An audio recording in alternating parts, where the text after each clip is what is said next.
దేవుని నామానికి స్తోత్రం కలుగునుగాక. ఎలోహిం టీవీ ప్రేక్షకులందరికీ నా హృదయపూర్వక వందనాలు చెల్లించుకుంటున్నాను. ఈ దిన వాక్య భాగంగా యెషయా గ్రంథం 40వ అధ్యాయము 31వ వచనాన్ని మనం చూద్దాం.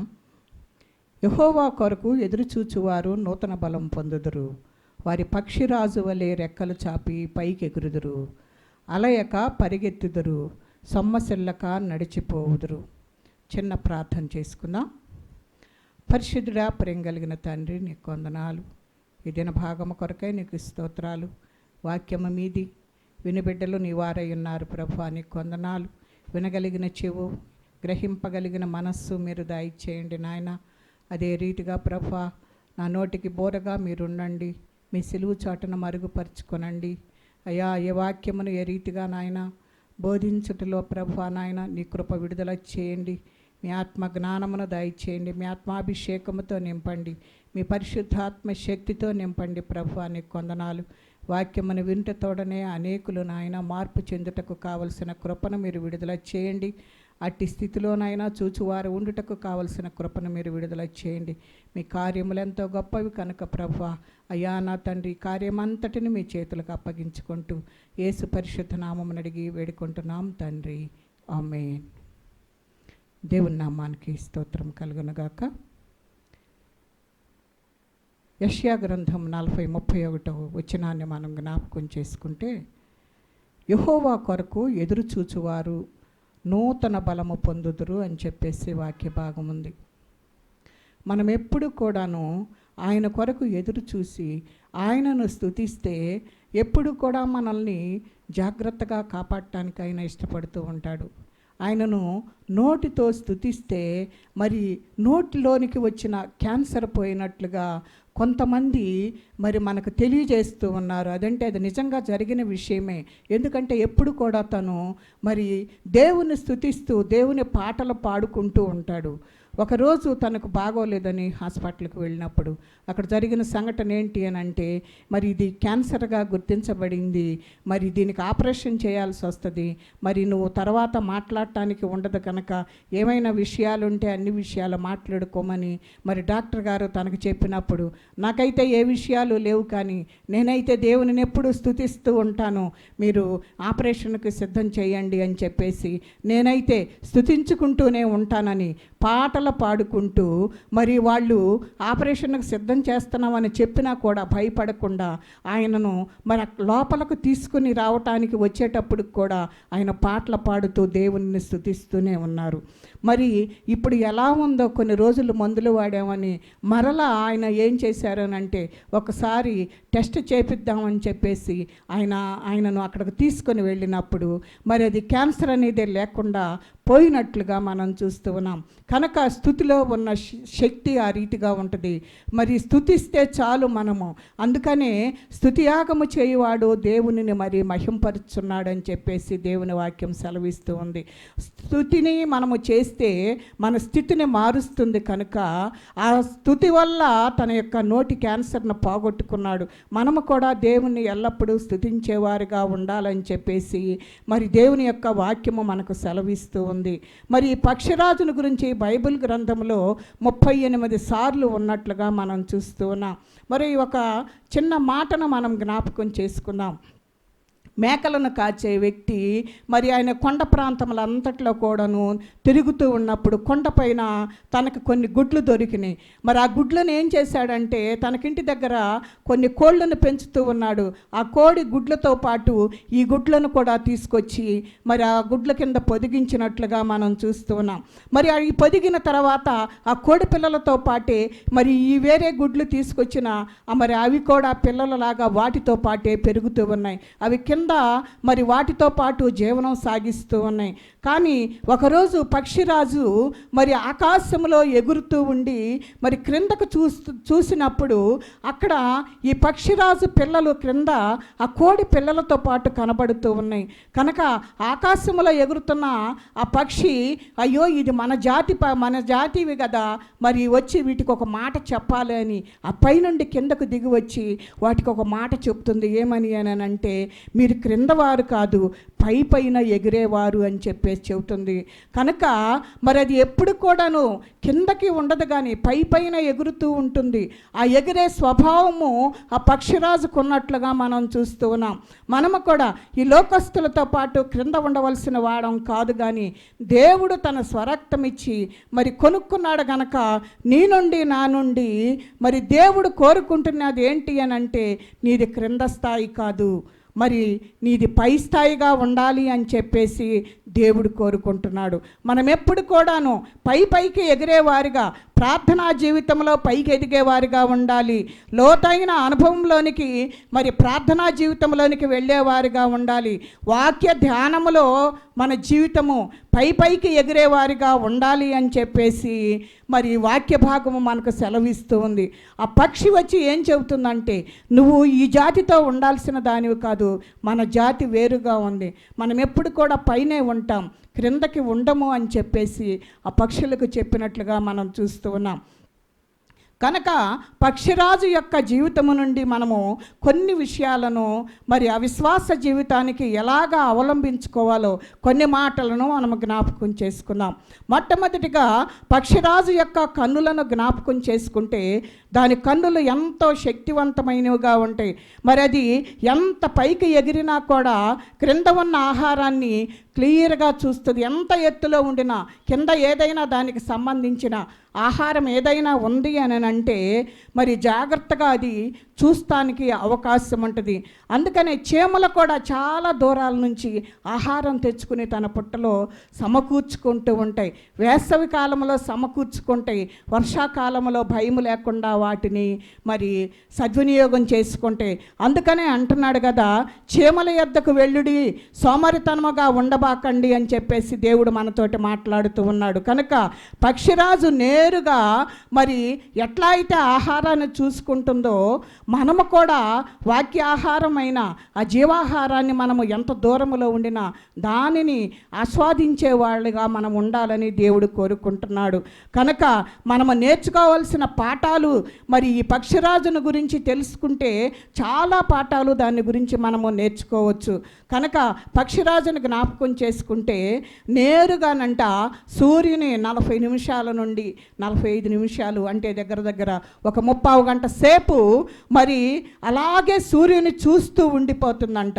సూర్యుని చూస్తున్నంత సేపు కూడాను కంటిలో నుండి అది చూస్తున్నంతసేపు కంటిలో నుండి నీళ్లు రావటం మొదలవుతూ ఉంటాయి.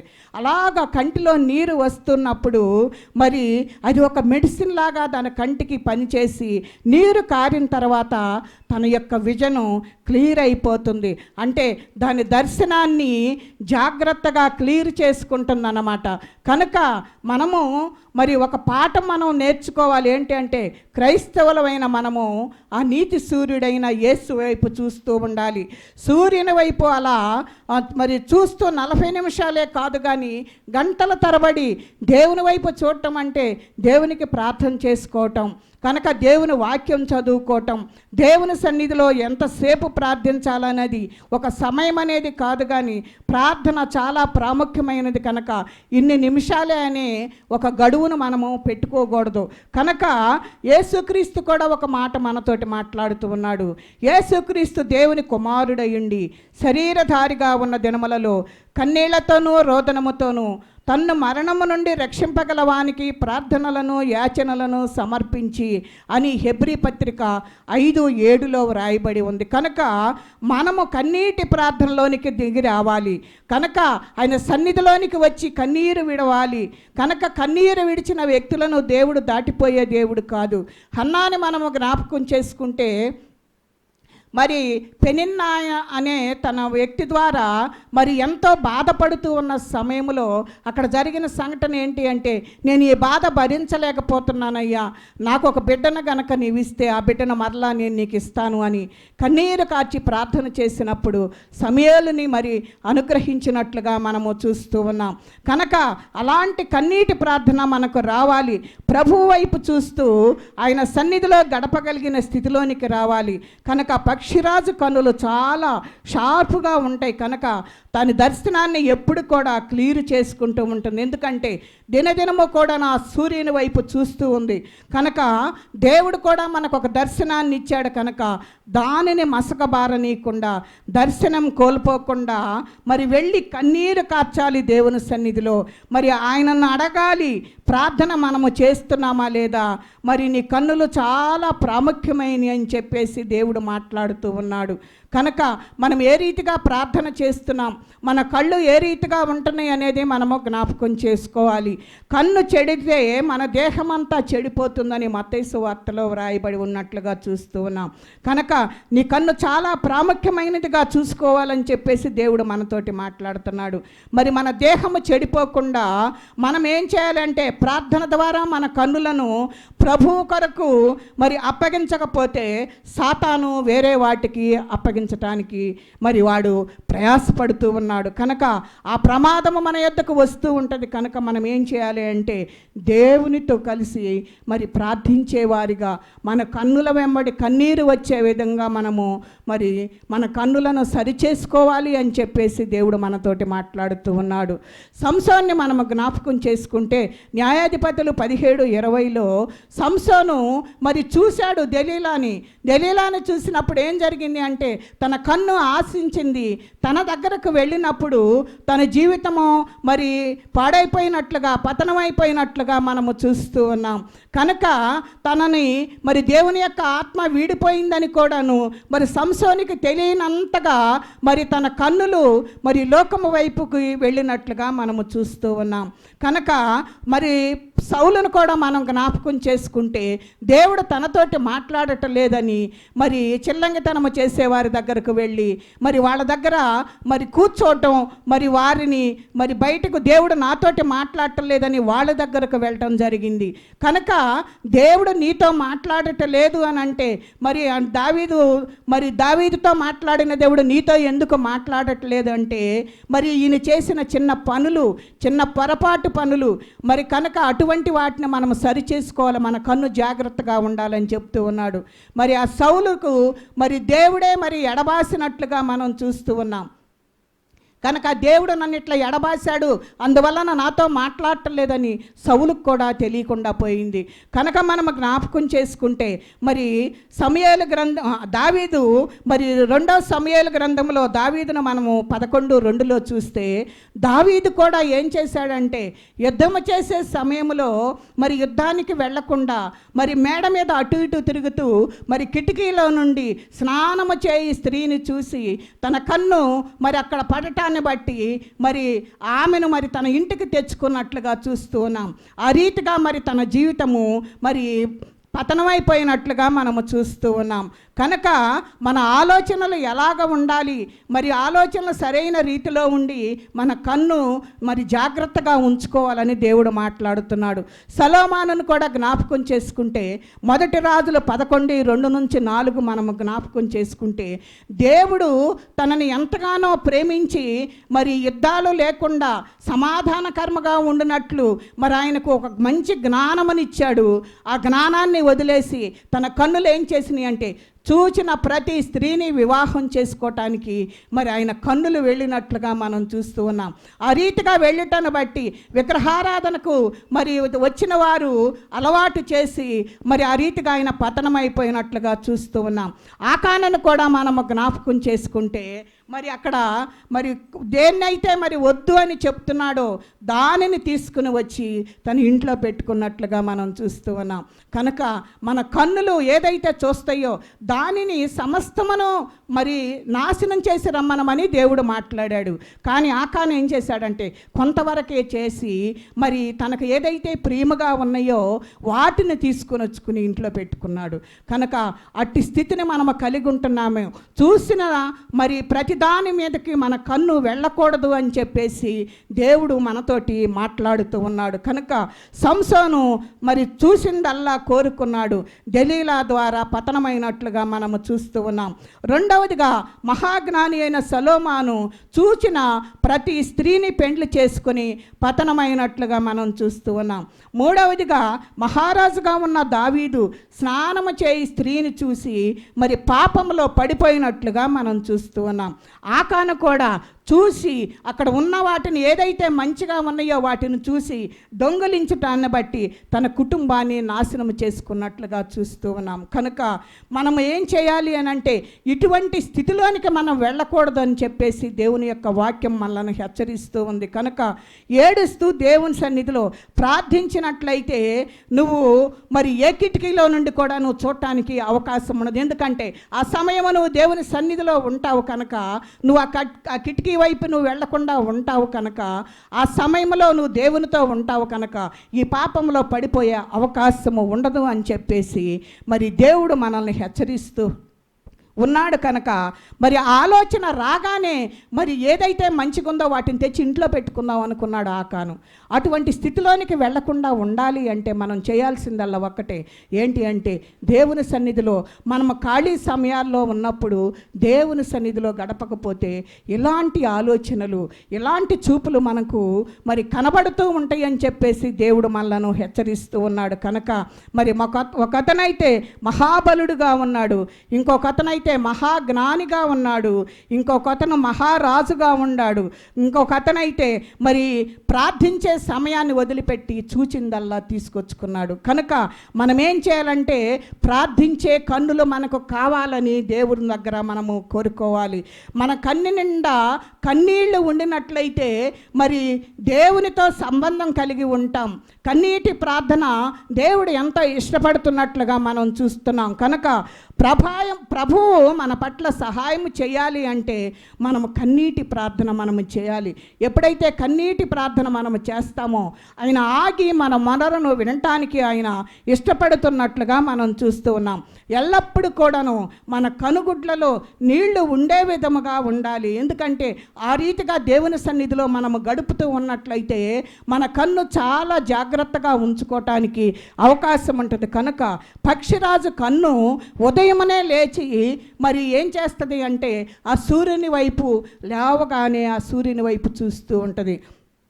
కనుక మనము కూడా నిద్ర లేచి మనము కూడా దేవుని వాక్యము వైపు చూడాలి. ఎందుకంటే ఆ సూర్యుడు నీతి సూర్యుడు ప్రభు అయిన యేసుక్రీస్తు వారు కనుక ఆ నీతి సూర్యుడైన యేసుని వైపు మనము ఉదయమనే లేచి చూడాలి అని చెప్పేసి దేవుని వాక్యము మనలను హెచ్చరిస్తూ ఉంది. కనుక ఆ నీతి సూర్యుడైన యేసయ్యను మనము చూడాలి. ఆ యేసయ్య ఎవరు అంటే వాక్యమే దేవుడై ఉన్నాడు కనుక బైబిల్ని చూడాలి. తర్వాత మనం చేయాల్సింది ఏంటంటే ప్రార్థన చేసుకోవాలి. ఇవి కనుక మనము చేస్తూ కనుక ఉండినట్లయితే ప్రభు ఎదుట నువ్వు ఏదైతే జాగ్రత్తగా ఆయన సన్నిధిలో నువ్వు మొరపెట్టుకుంటున్నావో వాటిని చేయుటకు ఆయన ఇష్టపడుతూ ఉంటున్నాడు. కనుక మనము ప్రార్థన చేయటానికి మాత్రం వంగము. ఎందుకంటే ప్రార్థన అంటే నిర్లక్ష్యంగా ఉంటాం. అలాంటి స్థితి కనుక మనకు వస్తే మరి వీళ్ళు ఎంతో జ్ఞానము కలిగిన వారు, మరి రాజులుగా ఉన్నవారు, బలం కలిగిన వారు కూడాను మరి ఆ ప్రార్థనకు వంగని పరిస్థితులను బట్టి మరి ఆ రీతిగా కుటుంబాలు మరి పతనమైనట్లుగా మనము చూస్తూ ఉన్నాం. కనుక మరి మనం ఏం చేయాలి అంటే దేవుని సన్నిధిలోనికి వెళ్ళి, అయ్యా నీవు లేకపోతే నేను బ్రతకలేనయ్యా, నాకు చేత కాదయ్యా, నేను ఒట్టివాడనని చెప్పేసి నువ్వు దేవుని సన్నిధిలో ఎప్పుడు ఒప్పుకుంటూ ఉండాలి. ఇలా చెప్పి దేవుని సన్నిధిలో మరి ఎన్ని రోజులు అవుతుందో మనం ఒకసారి జ్ఞాపకం చేసుకోవాలి. ఇలాంటి మాట దేవుని సన్నిధిలో ప్రతి దినము నిత్యము కూడాను ఆ మాట చెప్పుకొని ఆయన దగ్గరకు వెళ్ళాలి. అప్పుడు ఏమవుతుందంటే మన మనోనేత్రములు తెరవబడతాయి. ఎందుకంటే దేవుని యొక్క చిత్తము మనకేంటో తెలుస్తుంది. ఎందుకంటే నువ్వు కన్నీటి ప్రార్థన చేస్తూ దేవుని సన్నిధిలో గడుపుతున్నావు కనుక నువ్వు చేసిన ఆ ప్రార్థనకు దేవుడు ప్రతిఫలం ఇస్తాడు, నీకు దర్శనం ఇస్తాడు. కనుక మరి నీ కళ్ళు తెరవబడతాయి. దేవుని యొక్క దర్శనము నీలోని ఉంది అని అంటే నువ్వు నూతనపరచబడతావు. ఆ నూతన పరచబడే ఆ విధం ఏంటి అని అంటే నువ్వు ప్రార్థన చేసుకోవటం, దేవుని సన్నిధిలో ఎక్కువగా సమయం గడపటం, చూడరాని దృశ్యాల నుండి మన కన్నులను ప్రక్కకు తిప్పుకోవాలని చెప్పేసి దేవుడు మనతోటి మాట్లాడుతూ ఉన్నాడు. కనుక ప్రార్థించే కన్నులుగా, ప్రభువును చూచే కన్నులుగా, ప్రభువుని వేడుకొనే కన్నులుగా, మరి ఏడ్చి ప్రార్థించి నా స్థితి మరి అంతా ఇట్లాగ ఉందయ్యా అని చెప్పేసి నా స్థితినంతా మార్చయ్యా, నువ్వే స్థితిలో ఉండావో ఆ స్థితిని నువ్వు ఆయన సన్నిధిలో గనక ఈ రీతిగా నువ్వు ప్రార్థించినట్లయితే దేవుడు ఖచ్చితంగా మార్చడానికి ఆయన ఇష్టపడుతూ ఉన్నాడు. అందుకనే యోబు అంటున్నాడు కదా, 31:1 అంటున్నాడు, కన్యకను చూడనని నిబంధన చేసుకున్నాడంట తన కన్నులతో. కనుక మనం ఏ స్థితిలో ఉన్నామో మరి వాక్యము వింటున్న మనము మన కన్నులను మనము సరిచేసుకోవాలని, మనం ఏ రీతిగా ప్రార్థిస్తున్నామో మరి ఆ రీతిగా దేవుని సన్నిధిలో మనము గడిపినట్లయితే దేవుడు ఏ కార్యములు చేయగలడో మరి పక్షిరాజు యొక్క కన్నులను బట్టి మనము జ్ఞాపకం చేసుకుంటున్నాం. రెండవదిగా మనము చూస్తే మరి పక్షిరాజు యొక్క చెవులను మనము జ్ఞాపకం చేసుకున్నాం. కనుక 119, 130 మరి వచనంలో మనం జ్ఞాపకం చేసుకుంటే, నీ వాక్యము వెల్లడి అగుట తోడని నాకు వెలుగు కలిగెను అంటున్నాడు కీర్తనాకారుడు. కనుక మనము దేవుని యొక్క వాక్యమును వెల్లడి అవుతున్నప్పుడు, ఎవరైనా మాట్లాడుతూ ఉన్నప్పుడు అది మన చెవులలోనికి రావాలి, దానిని వినాలి, వినగలిగిన చెవులు మనకు కావాలి. కనుక దేవుని బిడ్డలమైన మనము వినడానికి వేగిరపడాలి. మరి పక్షిరాజు కూడానంట మరి ఎంత ఎత్తులో ఉండినా కూడా చిన్న శబ్దమైనా సరే ఆ పక్షిరాజు చెవులకు వినబడుతున్నట్లుగా మనము చూస్తూ ఉన్నాం. మరి పక్షిరాజుకు వలె మనము కూడాను మన చెవులను దేవుని యొక్క వాక్యము వినడానికి సిద్ధముగా ఉంచాలి. పనికిరాని వాటి సమాచారం కోసం మన చెవులు పెట్టి ఆళ్ళ ముచ్చట్లు ఈళ్ళ ముచ్చట్లు మనము చెప్పుకుంటూ ఉంటాం.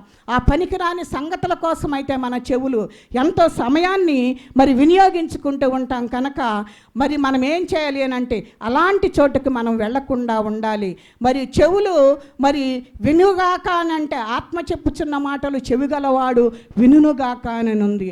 అంటే అలాంటి విషయం ఎందుకు మనతోటి మాట్లాడుతున్నాడు? మనకు చెవులు లేవా అని అంటే చెవులు ఉన్నాయి, కానీ వినగలిగిన విధేయత చూపించే చెవులు మనకు లేవు అని చెప్పేసి వాక్యం విని అవలంబించినప్పుడు మాత్రమే అని మరి దేవుడు మాట్లాడుతూ ఉన్నాడు. కనుక మనం ఏ స్థితిలో ఉన్నామో మనం జ్ఞాపకం చేసుకోవాలి. ఒక చిన్న మాట మనం చూద్దాం. ఏంటి అని అంటే ఒక మేకపిల్లకు ఒక చిన్న మేకపిల్ల పుట్టింది. మరి అది కొండ ప్రాంతంలో జాగ్రత్తగా దాన్ని చూసుకుంటూ ఉంది.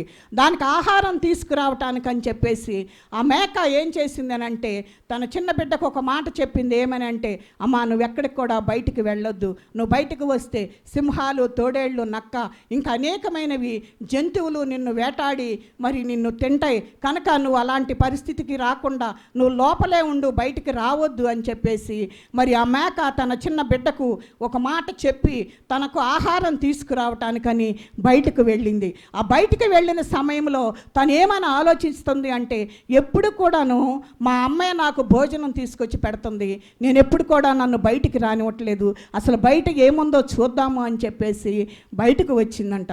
బయటకు వచ్చి చూచినప్పుడు ఆ గుహలలో ఉంటున్నప్పుడు అంతా చీకటిగా ఉంటుంది, ఏమీ కనిపించదు. కనుక బయటకు వచ్చిన తర్వాత బయటున్న మరి లోక సంబంధమైన వాటిని అన్నిటినీ చూసి కూడాను మరి చెట్లు, ఆకులు ఇవన్నీ కూడాను చూసి తను అనుకుందంట, బయట ఇంత ఆహ్లాదకరంగా ఉంది, నన్నైతే మా అమ్మ బయటికి రానిట్లేదని చెప్పేసి మా అమ్మ వచ్చేలోపు నేను ఇదంతా తిరిగి రావాలని చెంగున ఎగురుకుంటూ మరి గంతులు వేస్తూ ఏం చేసిందంటే మరి బయటకు బయట అంత చుట్టూ పరుగులెత్తుతున్నట్లుగా చూస్తూ ఉన్నాం. అక్కడ అట్లా పరుగులెత్తుకుంటూ తను తన్మయం పొంది మరి ఆ చెట్ల వైపు చూసుకుంటూ అటు ఇటు తిరుగుతూ ఉన్న సమయంలో పొదలో నుండి ఒక సింహం బయటకు వచ్చి దాన్ని చంపివేయటం జరిగింది. ఆ చంపివేసి తను ఏం చేసిందంటే, నా పిల్లలకు ఈరోజు ఆహారం దొరికింది, నేను నా పిల్లలకు ఆహారం తీసుకొని వస్తానని చంపేసి బిడ్డలను తీసుకుని రావటానికి సింహం వెళ్ళిన తర్వాత అక్కడే చూస్తూ ఉన్న ఒక నక్క ఏం చేసిందంటే, సింహం ఎటు తిరిగి మరి మరి పిల్లలను భోజనం పెట్టడానికి తీసుకురావటానికి వెళ్ళింది కదా, నాకేదైనా అందింది ఏదైనా ఉంటే నేను కొంచెం తిని ప్రక్కకు వెళదామని చెప్పేసి అది ఆలోచన చేసి వెంటనే వచ్చి ఏం చేసిందంటే, దాని చెవులను గబగబా 2 చెవులను పీక్కుని తినేసి మెదలకుండా అక్కడ నిలబడి ఉంది. అంతలో సింహం మరలా పిల్లలను తీసుకుని పిల్లలకు ఆహారం పెట్టడానికని వచ్చి అక్కడ చూచినప్పుడు దానికి చెవులు కనపడలేదు. చెవులు కనపడబోయేసరికి మరి దూరంలో నిలబడి చూస్తున్న నక్కను చూసి అంటది కదా, నువ్వేం చేసావు, ఇక్కడికి వచ్చావు, ఇక్కడే దగ్గరలో ఉండవు, ఏం చేసావో చెప్పు అంటే, నేనైతే ఏం చేయలేదు అని చెప్తూ ఉంది. కనుక మరి అక్కడ ఎన్నిసార్లు అడిగినా ఆ సింహానికి ఆ నక్క చెప్తున్న సమాధానం ఏంటంటే, నేను ఏమి చేయలేదు అనే మాటే చెప్తూ ఉంది. కనుక మరి సింహం అంటుంది కదా, నువ్వేదో చేసావు నాకు చెప్పు అంటే, నేనేమి చేయలేదని చెప్పేసి గట్టిగా చెప్తూ ఉంది. కనుక మరి సింహం అంటుంది కదా, నేను చంపినప్పుడు దానికి 2 చెవులు ఉన్నాయి, ఇప్పుడైతే ఆ చెవులు లేవు, నువ్వేం చేసావో చెప్పు అని మరలా దాన్ని గట్టిగా అడుగుతూ ఉంటుంది. కనుక మళ్ళీ తను నక్క ఏమని చెప్తూ ఉందంటే, నాకైతే తెలీదు, దానికి పుట్టినప్పుడే చెవులు లేవు అని చెప్తూ ఉంది. ఆ సింహం అట్లా మాట్లాడుకుంటూ మరి ఆ చెవులను గురించి నిజంగా లేవన్న నక్కన వైపు చూస్తూ మాట్లాడుకుంటున్న సమయంలో మేకపిల్ల తల్లి ఆ పిల్లకు ఆహారం తీసుకుని వస్తూ కనపడుతూ ఉంది. మరి ఆ వచ్చేటప్పుడు అంటుంది కదా, దాని తల్లే వస్తుంది, దానిని అడుగుతాను, నిజమేమైంటో మరి తన తల్లికే తెలుసు గనక దాన్ని అడుగుతానని చెప్పేసి ఆ సింహము మరి దాని దగ్గరకు వెళ్తూ దాన్ని అడుగుతూ ఉంది. ఏమంటే మేకపిల్ల, చనిపోయిన మేకపిల్ల తల్లిని అడుగుతుంది. ఏమని అని అంటే, మరి నీ బిడ్డకు చెవులు ఉన్నాయా లేవా నిజం చెప్పు అని అడుగుతుంది. అంతలో దూరముగా నిలిచి ఉన్న ఆ నక్కకు చాలా భయం వేసి ఏం చెప్పుద్దో, మళ్ళీ నన్ను సింహం ఏం చేస్తుందో అని ఆ నక్క చాలా భయపడిపోతూ దూరంగా నుంచుని చూస్తూ వణికిపోతూ ఉన్నట్లుగా చూస్తూ ఉన్నాం. కానీ మేకపిల్ల తల్లి ఏం చెప్పిందో తెలుసా, మరి తన బిడ్డకు నిజంగానే చెవులు లేవు అని చెప్పింది. వెంటనే నక్కకు ఎంతో సంతోషం వేసింది. ఆ సంతోషం వేసిన ఆ సమయంలో మరి తన తల్లి ఎంతో బాధపడుతూ ఉంది. ఆ మాట చెప్పిన తర్వాత నిజంగానే లేవు కాబోలని సింహం కూడా వెళ్ళి ఆ మాంసమును తినటానికి వెళ్ళినట్లుగా చూస్తూ ఉంది. మరి నక్క భయపడింది, కానీ నక్క భయపడినట్లుగా చెవులు లేవు అని చెప్పేసరికి నక్క కూడా చాలా సంతోషించినట్లుగా చూస్తూ ఉన్నాం. అప్పుడు మేకపిల్ల తల్లి ఏమంటుంది అని అంటే, చెవులు ఉన్నాయి కానీ నా బిడ్డకు వినే చెవులు లేవు, మరి విధేయత చూపించే చెవులు లేవు అని చెప్పి ఏడుస్తూ మరి అక్కడి నుంచి వెళ్ళిపోయినట్లుగా మనం చూస్తూ ఉన్నాం. కనుక ఈ స్థితిని బట్టే, ఇలాగ వినలేదు కాబట్టే ఈ స్థితి వచ్చింది, ఇలాగ చనిపోవటం జరిగింది. నేను చెప్పిన మాట విని గ్రహించినట్లయితే మరి నా బిడ్డ ఈ రీతిగా చనిపోవాల్సిన అవసరం ఉండేది కాదు అని చెప్పేసి నా మాట వినలేదు అని మరి ఆ మరి చనిపోయిన ఆ పిల్ల మేక తల్లి ఏడ్చుకుంటూ మరి వెళ్ళినట్లుగా మనం చూస్తూ ఉన్నాం. అందుకనే ప్రభు అయిన యేసుక్రీస్తు వారు అంటున్నారు కదా, మరి నా గొర్రెలు నా స్వరమును వినును. మనము ఏ స్వరానికి మనము మరి ఆ మాటలు మాట్లాడేటప్పుడు ఏ స్వరాన్ని నువ్వు వింటున్నావు అనేది ఒకసారి మనము జ్ఞాపకం చేసుకోవాలి. కనుక ఆయన మాట్లాడనివ్వాలి. ఎందుకనంటే ఆయన మాట్లాడేటప్పుడు మాత్రమే మనం వినాలి. ఎప్పుడూ మనము ప్రార్థన చేసి చెప్తూ ఉంటాం. ప్రార్థించటము అనంటే మనము దేవునితోటి మాట్లాడటం. ఆయన మనతోటి మాట్లాడాలి అంటే మనము కొంత సమయం ఆయన సన్నిధిలో మరి గడిపేవారిగా ఉండాలి. అదే దేవుని యొక్క వాక్యం మనల్ని హెచ్చరిస్తూ ఉంది. కనుక మరియను మనం జ్ఞాపకం చేసుకుంటే మరియ ఏమంటుంది అని అంటే, ఆయన పాదాల దగ్గర మాత్రమే ఉంది. ఎందుకు అలాగ ఉంది అని అంటే, ఆయన పాదాలు కన్నీటితో కడుగుతూ ఉంది. ఆయన పాదాల యొద్దే కూర్చొని ఉత్తమమైన దానిని ఎంచుకుంది. ఉత్తమమైనది ఏది అంటే ఆయన పాదాల చెంత ఉండి ఆయన వాక్యాన్ని వింటూ ఆయనలో లీనమైపోవటమే ఉత్తమమైనది. కనుక మరియ చేసిన పని ఏంటి అని అంటే, ఆయన పాదాల చెంత ఉండినట్లుగా మనము చూస్తూ ఉన్నాం. ఆయన పాదాల యొద్దే మనకు విమోచన దొరుకుతుంది. ఆయన పాదాల దగ్గరకు కనుక నీ వస్తే ఆయన నిన్ను త్రోసివేసే దేవుడు కాదు. కనుక ఆయన పాదాల చెంతకు వెళ్ళాలి అని చెప్పేసి ఆయన కోరుకుంటూ ఉన్నాడు. కనుక మనము కూడాను మరియ వలె ఆయన పాదాల యొద్దకు వచ్చి ఆయన పాదాల దగ్గర కూర్చుని ఆయన మాటలు వినేవారిగా ఉండాలని దేవుడు నిన్ను నన్ను కోరుకుంటున్నాడు. కనుక మరి మనం ఈ వాక్య భాగం వింటూ ఉన్నాం. మనం ఎలాగా ఏ స్థితిలో ఉన్నామో అనేది మనము జ్ఞాపకం చేసుకుంటే దేవుడు మనతోటి మాట్లాడుతున్నది ఏంటంటే, మరియా ఉత్తమమైన దాన్ని ఎంచుకుంది. నీవు కూడాను మరి ఈ వాక్యము వింటున్నప్పుడు ఉత్తమమైనదేదో ఎంచుకొని దానిలో కొనసాగాలని దేవుడు కోరుకుంటున్నాడు. గనక అట్టి కృప పరిశుద్ధాత్మ దేవుడు మనకు తోడయుండి నడిపించునుగాక. దేవుడి కొద్ది మాటలు మన వినికిడిలో దీవించి ఆశీర్వదించునుగాక. చిన్న ప్రార్థన చేసుకుందాం. పరిశుద్ధుడా, ప్రేమ కలిగిన తండ్రి, నీకు వందనాలు. ఇటు స్థితిని బట్టి నీకు వందనాలు నాయన. మేము ఎలాగనా తండ్రి నీ సన్నిధిలో గడపాలో, మేము ఏ స్థితిలో ఉన్నామో మమ్మలను మేము సరిచేసుకోవటానికి నాయన నీ వాక్య భాగం ద్వారా మీరు మాట్లాడినందుకు నీకు వందనాలు. వినిచిన బిడ్డలను మీరు జ్ఞాపకం చేసుకునండి. వారి హృదయాలు తెరవండి, వారి మనోనేత్రములు తెరవండి ప్రభువా. వాక్యము వెల్లడి అగుచున్నప్పుడు నాయన వాక్య భాగంలోనికి వారు నాయన అర్థం చేసుకోవటానికి కావలసిన కృపను మీరు విడుదల చేయండి. నీ కృపతో జ్ఞాపకం చేసుకునండి ప్రభువా. బిడ్డలు నీ బిడ్డలై ఉన్నారు అయ్యా. కార్యములు జరిగించేవాడు మీరై ఉన్నారు ప్రభువా. ఇటు కార్యములు మేము చూచుటకు కావలసిన కృపను మీరు విడుదల చేయండి అయ్యా. నాయన ఈ పరిచర్య చేస్తున్న బిడ్డను కూడా జ్ఞాపకం చేసుకునండి. మీ కార్యములు ఎంతో గొప్పవి కనుక నాయన అనేకులకు ప్రభువా వాక్యమును ప్రభా విస్తారముగా నాయన అయ్యా నా ప్రతి గృహములోనికి వెళ్ళుటకు నాయన నీ బిడ్డకు మీ కృపనిచ్చారు. అందును బట్టి నీకు స్తోత్రాలు చెల్లించుకుంటూ ఈ కార్యములన్నీ మీ చేతులకు సమర్పించుకుంటూ సమస్త జ్ఞానమునకు మించిన మీ సమాధానమును మాకు దయచేసి నెమ్మదిని అనుగ్రహించమని యేసు పరిశుద్ధ నామమును అడిగి వేడుకుంటున్నాం తండ్రి. ఆమేన్. అందరికీ వందనాలు.